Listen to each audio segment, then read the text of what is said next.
Chapter 12.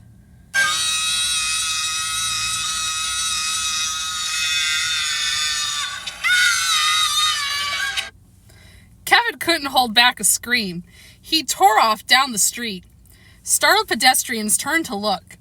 Harry and Marv laughed pleasantly, trying to look like two uncles whose nephew was being mischievous. Then they sped after him. The sidewalks were clogged. People bumped into each other as they trundled along, laden with packages and bags.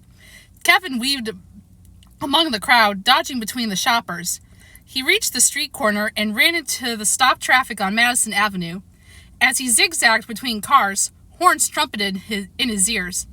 Harry and Marv lost him at the corner. Marv hoisted himself onto a street lamp. He looked up and down the street. A shock of bouncing blonde hair was making its way to the opposite curb. "There he is!" Marv shouted, pointing in Kevin's direction. The two men tromped across Madison Avenue, squeezing between the cars. Kevin's blood pulsed with the rhythm of his feet pounding the pavement. He turned onto a side street. There were fewer people there, and he picked up speed. He sprinted around the street vendor's table loaded with jewelry and trinkets on display. "Necklaces! Bracelets! Presents for Mother!" the man chanted. Kevin stopped. An idea had forced its way into the panic in his brain. He pulled a few bills from his pocket. "Those," he said breathlessly, pointing to a pile of beaded necklaces. The man handed him half a dozen of them, and Kevin tore off again. He could hear Harry and Marv's footsteps behind him. The next street was Fifth Avenue, which bordered Central Park. He crossed the street and ran south, following the park's eastern stone wall. Just ahead, beyond the corner of the park, he could see the Plaza Hotel. But Kevin wasn't going into the hotel. Not yet. First, he had to throw Harry and Marv off the trail. He turned right at 59th Street. Now he was running along the park's southern wall. As he ran, his hands pulled at the necklaces. The strings were stronger than he had expected. They didn't seem to want to give. Soon Kevin was plunging blindly across 6th Avenue, yanking as hard as he could. Cars screeched to a stop, swerving around him. Finally, in the middle of the street, the necklaces exploded in a cascade of shining round beads. They spilled onto the street, rolling and bouncing. Kevin hopped onto the opposite curb. He cast a lightning-quick glance over his shoulder. Harry and Marv were a few yards behind him. They ran onto 6th Avenue. Their eyes were training on Kevin. Their teeth gritted with determination. And their feet were headed right for the spilled beads. Whoa! In an instant, the two men weren't running anymore. They were flying. Their arms flailed helplessly as they somersaulted through the air. By the time they landed on their backs in the street, Kevin was heading back toward the Plaza Hotel. He ran down the opposite side of 59th Street, sidestepping more pedestrians. It was hard to pick up speed. He hoped that Harry and Marv didn't see him.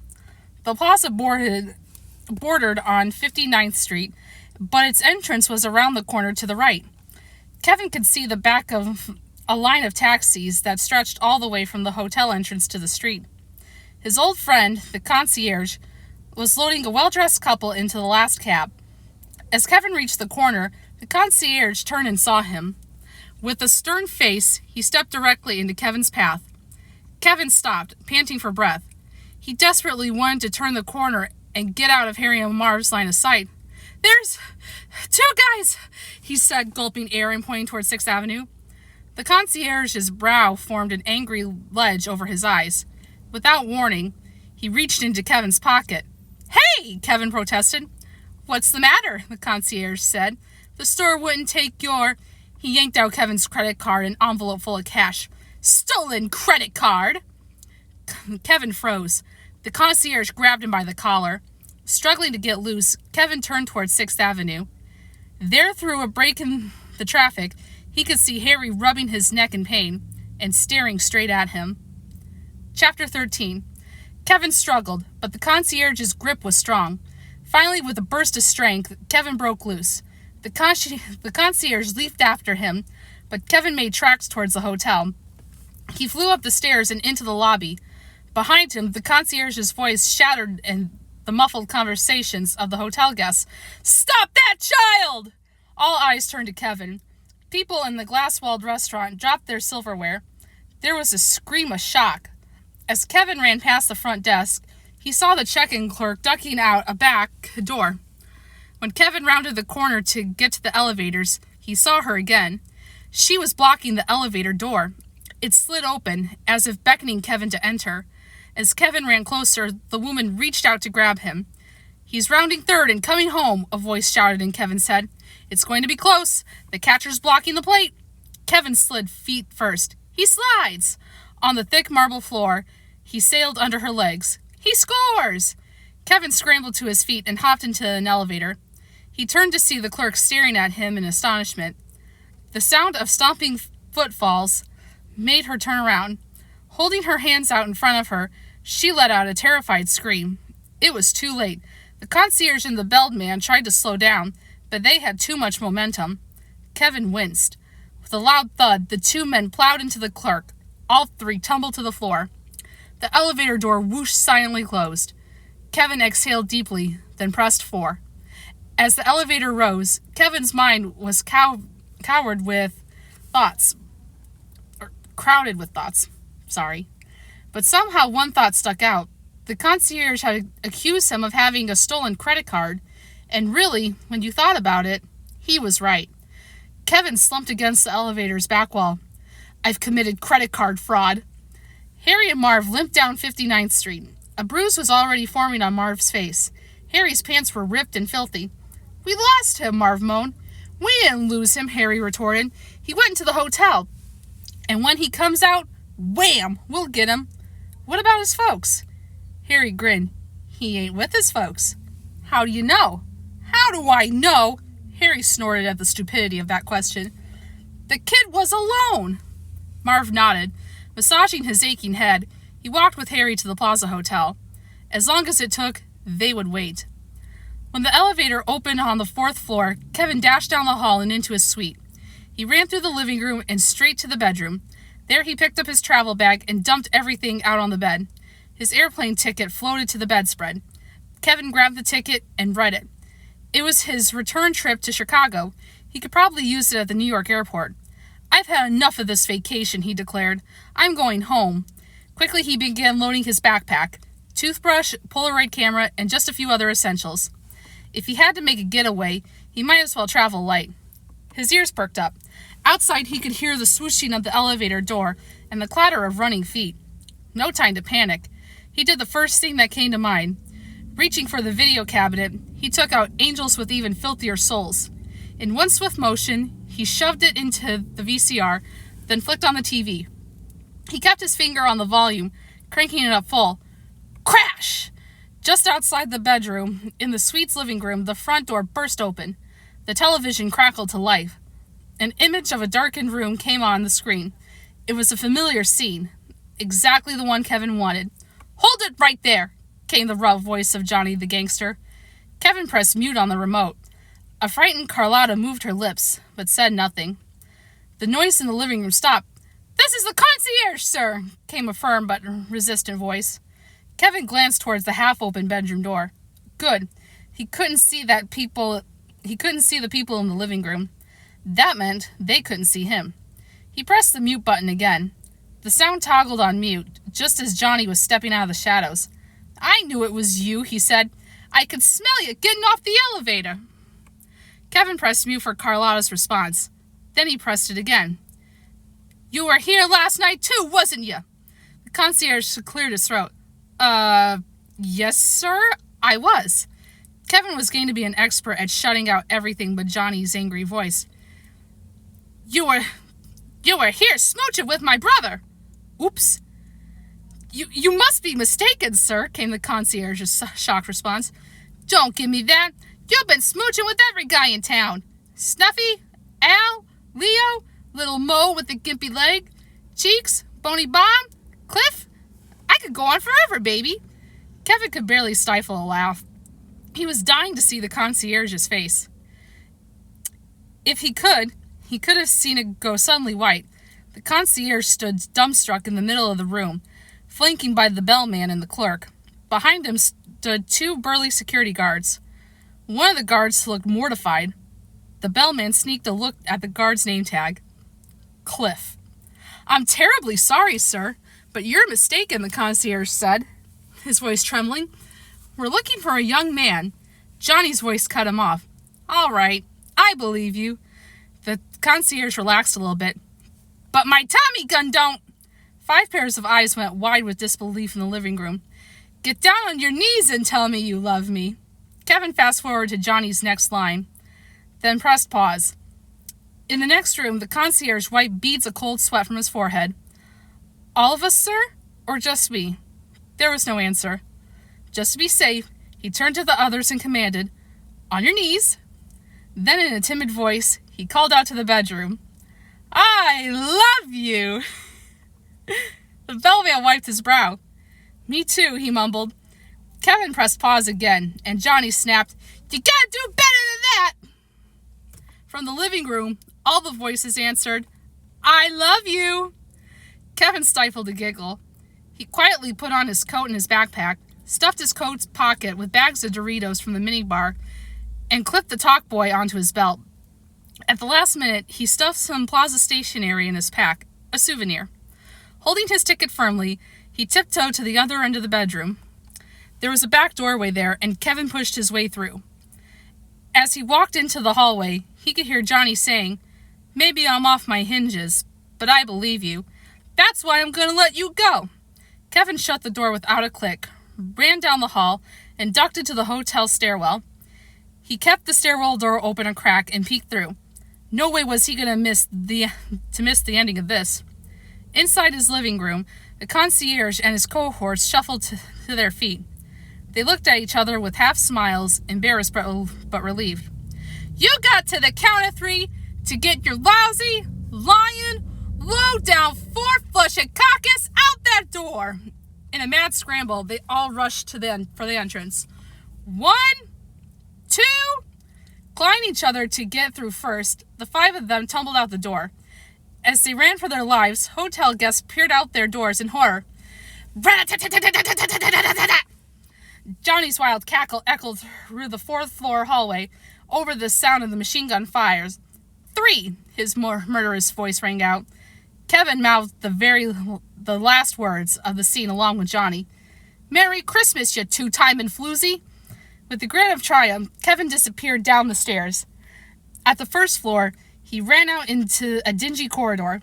There were trash bags and cleaning materials along the walls, and at the end, an open garbage-type door. Kevin ran down the corridor. As he got closer to the door, he saw it was a truck-loading dock with an alley beyond. A short leap to the pavement, and he'd be free as a bird. He sprinted out the door to the edge of the dock, tightening his grip on his ticket. He hurtled happily into the air. For a moment, he felt as if he were flying, but only a moment. When he looked down, he saw the truth. He was falling into a trap. He pumped his arms and legs desperately, trying to change direction. Below him, waiting with open arms, were Harry and Marv. Chapter 14. Gotcha! Harry caught Kevin in a crushing grip. Kevin struggled to get loose. Beside him, his airline ticket floated to the ground. He had to get it. It was his only way out. His stomach sank as Marv bent over and snatched the ticket off the ground. Look what I found," he said. "Leave the trash alone, Marv," Harry said. "Give me a hand with this punk." Marv stuffed the ticket into his pocket as Harry lowered Kevin to the ground. The 2 men grabbed him on either side and forced him out of the alley. "You're in trouble, pal," Marv said. "Look casual, like," Harry added. Like we're taking a walk. If you try anything, you'll be sorry." Marv chuckled. "Real sorry." Kevin obeyed. They escorted him onto the crowded sidewalk, keeping a firm grip on his shoulders. Harry's face was twisted into some kind of weird expression between rage and happiness. "We spent 9 months in jail thinking we had the worst luck in the universe," he said. With his dangling right hand, Kevin groped for his top boy. He felt around the edge and secretly pressed record. The machine came silently to life. "We were wrong, little buddy," Harry went on. "We busted out of the clink and we're doing fine." Marv piped up like an excited kid. "And we're going to do even better. We ain't robbing houses no more. We're robbing toy stores. At midnight tonight, we're hitting Duncan's toy chest. 5 floors in cash. And then we're going to get us some phony passports." "You want to shut up, Marv?" Harry snapped. What's the difference? Marv said. He ain't gonna be talking to nobody, except maybe a fish. Or an undertaker. Let's just get him down to the subway tunnel. I'll feel a lot better when he's on ice. Harry pulled the airline ticket out of his pocket. He held it up and read it.